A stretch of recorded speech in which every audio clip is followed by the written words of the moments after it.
Academy Award for her chilling performance in Misery. She can currently be seen in the new movie Primary Colors and a small little film you may have heard something about called Titanic. Please welcome the woman I'm proud to be mistaken for, Kathy Bates.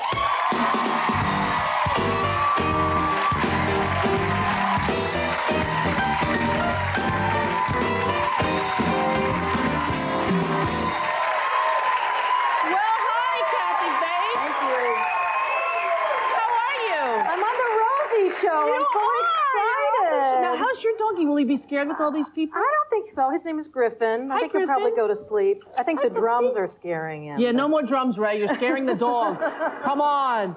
He's going like this backstage. Yeah. Like, what is that? It's so great to see you and to have you here. You know, I am such a huge fan of yours. You are an amazing actress, and in this movie, Primary Colors, you're totally the heart and soul. You made me cry twice. Oh, You're so great in it, Kathy. You really are. Thank you.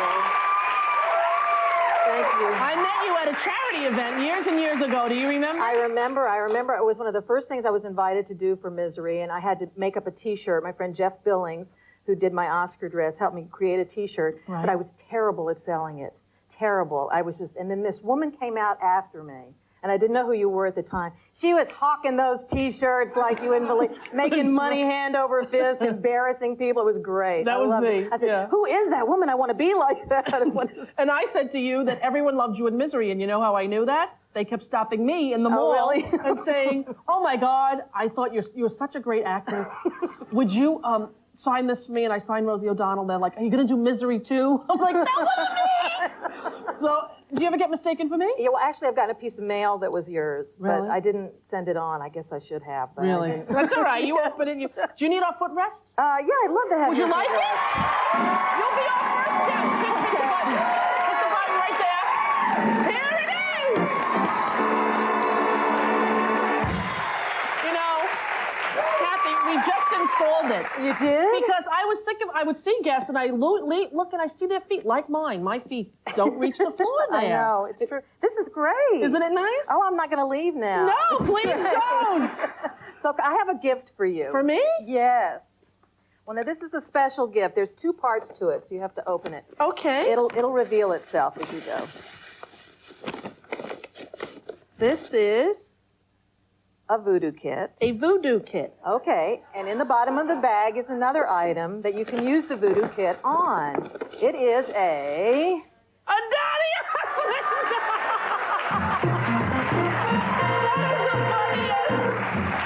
Oh, boy. Let me tell you, he deserves a little voodoo. And I have to show you, before this was sent to me from Los Angeles, my other dog, Zuzu, got a hold of the Donny Osmond doll. And this shows you what can happen when your dog gets a hold of Donny. And there are some little teeth marks on his hand. There are. Yes, He's actually been gnawed. He has. He's been gnawed. You know, my actual Donny Osmond doll that I brought out back when I thought he would be kind to me in his first appearance before he called me fat. My little brother had burned off his nose when I was a kid. He did, so somehow great. appropriate. Well, I thank you for that. You're I'll be welcome. using that this evening. That's good. In fact, every time I have a snack, I'll think of him and give him a little nudge.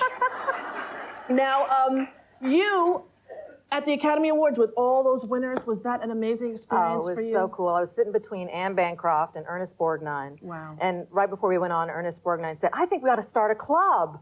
You know, it was such a neat idea. And at rehearsal, I found myself on stage with George Chakiris, West Side Story. Bernardo and West Side Story, and I remember how crazy I was. I had such a crush on him. Really? When I was a teenager, and I got to stand next to him and tell him in person. No kidding. Yeah, it was did so he give you cool. a kiss or Yes, anything? he did. Sweet. He's so handsome. Now, growing up, did you want to be an actress always? Yeah, I think I did. My mother used to call me Sarah for Sarah Bernhardt. Really? And I was very dramatic as a child, I think. And right.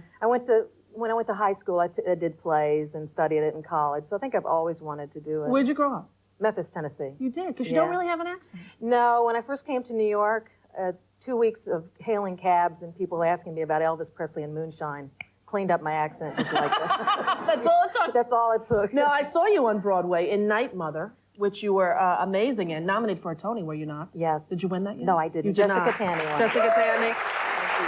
And I also saw you this, Frankie and Johnny. All right. Which you were so great at. Do you miss doing theater?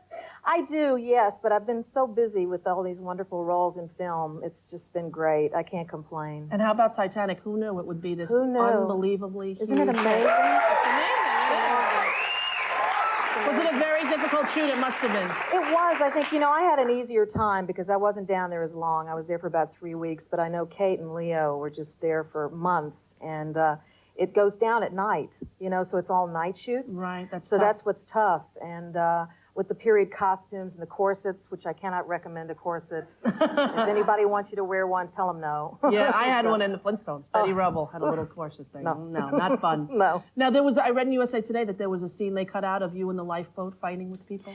Yeah, I think there was another scene of me really coming down hard on the guy to try and go back and pick everybody up. And actually, there was a scene where I was getting everybody to row, right. And it gave more of the flavor of the real Molly Brown. But, the movie couldn't hold everything. There was so much that had to be cut. The stuff about the California, which was the ship that was nearby, all of that had to be cut. But it's still such a great picture. It is, and you should be so proud. It's good. It's the biggest seller of all time, apparently, they say. Unbelievable. Hard to believe. We're going to take a break, and then we're going to talk and show a clip from your new movie, Primary Colors, which you are just astounding in, as you are in everything. Back with Kathy Bates right after this.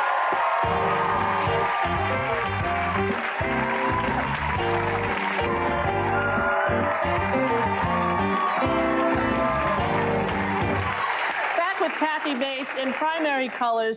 You play sort of the cleanup gal. The dustbuster. The dustbuster. You come in to fix all the mess that's been made. Yeah, after it's been made. Right. And we have a scene where I think it's right at the beginning when you're first coming in to meet a woman you had known who had worked with you before you went to the insane played asylum. by Caroline Aaron. Right. And Adrian Lester, who plays Henry, who's come on as campaign manager. Okay, so great.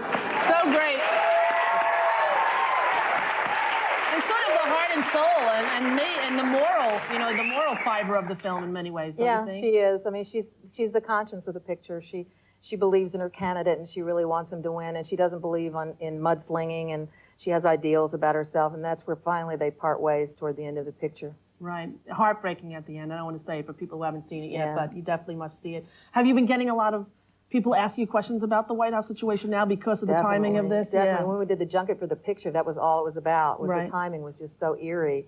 And but I think the picture's about a lot more than that. It's about how we elect people, and it's about how it costs to ascend to the highest office in the land, and the kind of press scrutiny that goes on in your past and all of that. And it definitely gives you a perspective that I did not have, for sure, before I saw the film, about what really goes on and what could possibly go on. Yeah, and it's such an entertaining script. Elaine May wrote the script based on Joe Klein's book, and it's just so funny. And Mike Nichols, I mean, they're such a great team, and to work with John Travolta and Emma Thompson and Billy Bob Thornton, it was just a real treat. Now, you started off, as many actors do, Broadway, and doing a few TV appearances here and there, and gone on to win an Academy Award, the highest award any actor can win. But you were on Love Boat.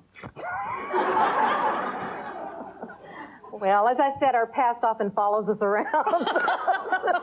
They said to me, sometimes they have a meeting, they go, we have Kathy Bates coming, we have a clip of her on Love Boat. After I stopped laughing, I said, you get me that clip. Well, I was in the first season with John Rubinstein, and I had really never done anything before.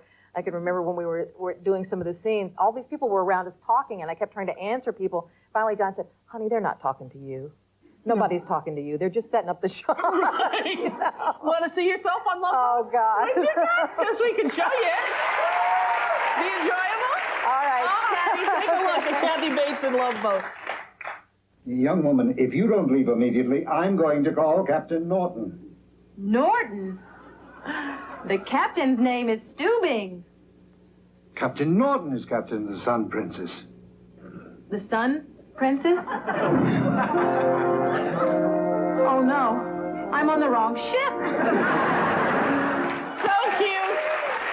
Your first gig ever, right? Yep. And we found it. There it is. Thank you. It's delightful to have you here. You too. I think I can't have enough adjectives to describe you. You're just amazing and brilliant. Thank you. You're directing now, too. I want to tell everyone you're directing for HBO. One of the reasons I'm in New York is not only for the opening of Primary Colors, but I was invited to direct an episode of Oz for HBO. Great show on HBO. Which is terrific. I just finished the edit yesterday, and I think they're going to come in this summer with them again, and Tom Fontana who produces that and also Homicide, has given me an opportunity to do some directing. And you also did an episode of NYPD Blue. NYPD Blue, and I directed a pilot of Fargo last spring, but that didn't go for CBS. Right. And so I'm going to do some more of it. Well, so I can't wait to watch it. I love that show. Thank you for letting me be on your show.